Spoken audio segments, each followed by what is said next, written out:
Comme souvent, nos élites médiatico-politiques ont un train de retard. Elles se veulent plus atlantistes que jamais et sont prêtes à mourir, ou plutôt à faire mourir d'autres, pour Kiev ou pour Taipei. La Russie, la Chine et tous ceux qui les soutiennent, ou ne les condamnent pas, sont peu ou prou nos ennemis. Et ceux qui, en Occident, en France, se posent des questions sur cette croisade, sont au mieux des idiots utiles, au pire des traîtres. Ainsi, Emmanuel Macron, depuis son voyage en Chine et ses propos sans ambiguïté sur Taïwan et le rôle des Américains, fait l'objet d'un tir de barrage comme rarement un président en exercice en a connu. Et pourtant, Emmanuel Macron, sur ce chapitre-là, a raison. Il a raison de ne pas vouloir être entraîné dans une confrontation sur Taïwan. Il a raison de plaider le statu quo de l'île, dont il faut rappeler qu'au regard de l'ONU, elle fait toujours partie intégrante de la Chine.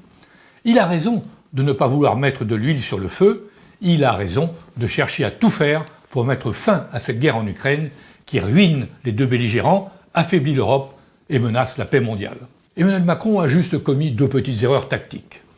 Amener dans ses bagages Ursula von der Leyen, qui est précisément la représentante de cet hyperatlantisme bien présent en Europe. Seconde erreur, parler au nom de l'Europe, car précisément, il n'y a pas en Europe de position commune sur ces questions de géopolitique. Il aurait dû parler au nom de la France, qui a toujours eu une politique étrangère originale au sein de l'Union européenne. La Pologne, l'Europe de l'Est, l'Europe du Nord ont, de par leur histoire, souvent sanglante, une hostilité viscérale à l'égard de la Russie. Pour eux, les États-Unis sont leur seul protecteur contre les ambitions de Moscou. Emmanuel Macron a fait à Pékin de la géopolitique. Il a tenu compte de l'état du monde et de ses évolutions. Oui, c'est vrai, la Chine a de grandes ambitions. Elle veut retrouver la place qui était la sienne au XVIIIe siècle, avant que l'Occident ne mette le pays en coupe réglée.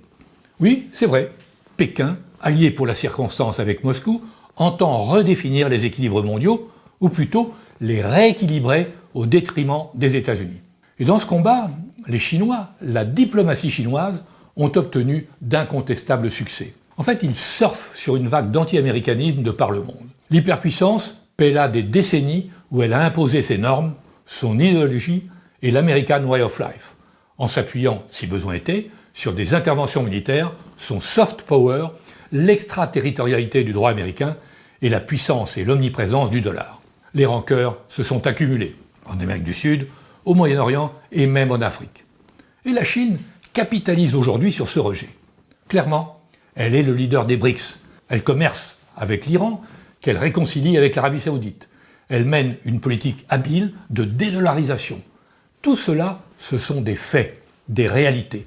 Et il ne sert à rien de dénoncer les méchants, les autocrates, des régimes qui ne respectent pas nos valeurs occidentales. D'autant que parmi ceux qui rallient désormais le front anti-américain, il y a des démocraties comme le Brésil ou l'Inde, même si on peut avoir quelques réserves sur le régime de Modi. En fait, ce que les trois quarts du monde supportent de moins en moins, c'est cette espèce de messianisme teinté d'arrogance, de l'occidentalisme, de l'anglosphère. La France est elle-même victime de ce mouvement, lorsque les ONG instrumentalisées par les Américains partent en guerre contre notre modèle laïque au nom de la défense des droits individuels.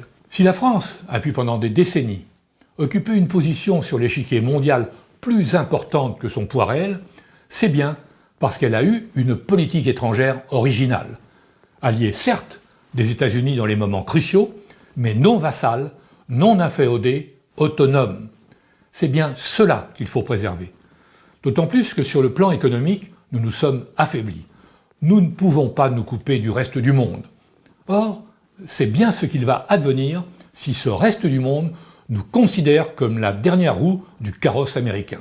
D'autant qu'aux États-Unis, certains commencent à douter de la pertinence de cette politique qui conduit à un affrontement inéluctable avec la Chine et bien sûr avec la Russie, l'Iran et d'autres. Chez les démocrates, l'ancien secrétaire au Trésor, Lawrence Summers, tire la sonnette d'alarme. Il s'inquiète d'une politique qui isole les États-Unis. Des craintes reprises par des éditorialistes renommés et influents du New York Times. Thomas Friedman, qui revient de Chine, a décortiqué les relations entre les deux pays. Pour lui, les deux économies sont tellement imbriquées qu'une rupture totale, une guerre, serait autodestructrice pour les deux. La Chine et les États-Unis, ces deux superpouvoirs, doivent maintenant, dit-il, apprendre à se refaire confiance.